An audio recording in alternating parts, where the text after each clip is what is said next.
Hi dear friends, ಈ ದಿನ migraine ತಲೆನೋವಿನ ಬಗ್ಗೆ ಸ್ವಲ್ಪ ಆಯುರ್ವೇದದಲ್ಲಿ ಮಾಹಿತಿಯನ್ನು ನಿಮಗೆ ನೀಡ್ತಾ ಇದ್ದೀನಿ. ಮೈಗ್ರೇನ್ ತಲೆನೋವನ್ನು ಆಯುರ್ವೇದದಲ್ಲಿ ಪಿತ್ತಜ ಶಿರಶೂಲ ಅಂತ ಕರೀತಾರೆ, ಅಥವಾ ಸೂರ್ಯಾವರ್ತ ಅನ್ನೋ ಹೆಸರಲ್ಲಿ ಕರೀತಾರೆ.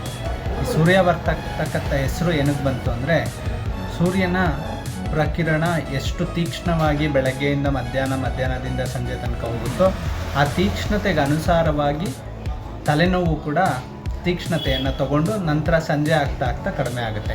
ಸೊ ಈ ಒಂದು ಕ್ರಮವನ್ನು ಅನುಸರಿಸೋದ್ರಿಂದ ಇದನ್ನು ಸೂರ್ಯಾವರ್ತ ಅನ್ನೋ ಹೆಸರಲ್ಲಿ ಕೂಡ ಕರೀತಾರೆ.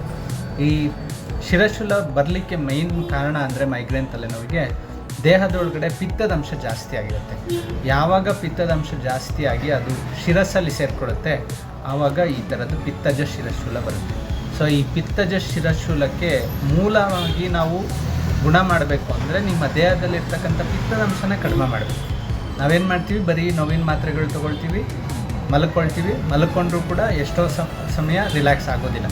ಸೊ ಹಾಗಾಗಿ ಇದಕ್ಕೆ ಮೂಲವಾಗಿ ಬೇಕಾಗಿರ್ತಕ್ಕಂಥದ್ದು ದೇಹದಲ್ಲಿರೋ ಪಿತ್ತದಂಶನ ಕಡಿಮೆ ಮಾಡೋದು.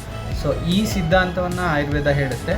ಸೊ ಹಾಗಾಗಿ ನಿಮ್ಮ ಪಿತ್ತವನ್ನು ಕಡಿಮೆ ಮಾಡ್ಕೊಳ್ಳಿಕ್ಕೆ ನಮ್ಮಲ್ಲಿ ನಸ್ಯ ಚಿಕಿತ್ಸೆಯನ್ನು ನಾವು ಮಾಡಿ ಶಿರಸ್ನಲ್ಲಿರ್ತಕ್ಕಂಥ ಪಿತ್ತವನ್ನು ಕಡಿಮೆ ಮಾಡ್ತೀವಿ.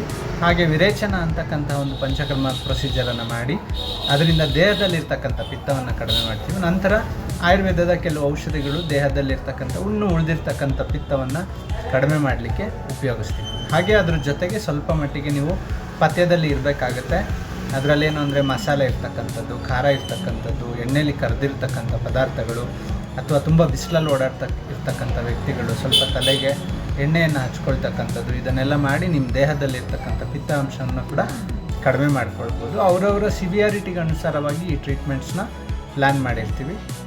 ಇದ್ರ ಬಗ್ಗೆ ಇನ್ನೂ ಹೆಚ್ಚಿನ ಮಾಹಿತಿ ಬೇಕು ಅಂದರೆ ಬಂದು ಸಂಪರ್ಕಿಸ್ಬೋದು. ಎಲ್ಲರಿಗೂ ಧನ್ಯವಾದಗಳು.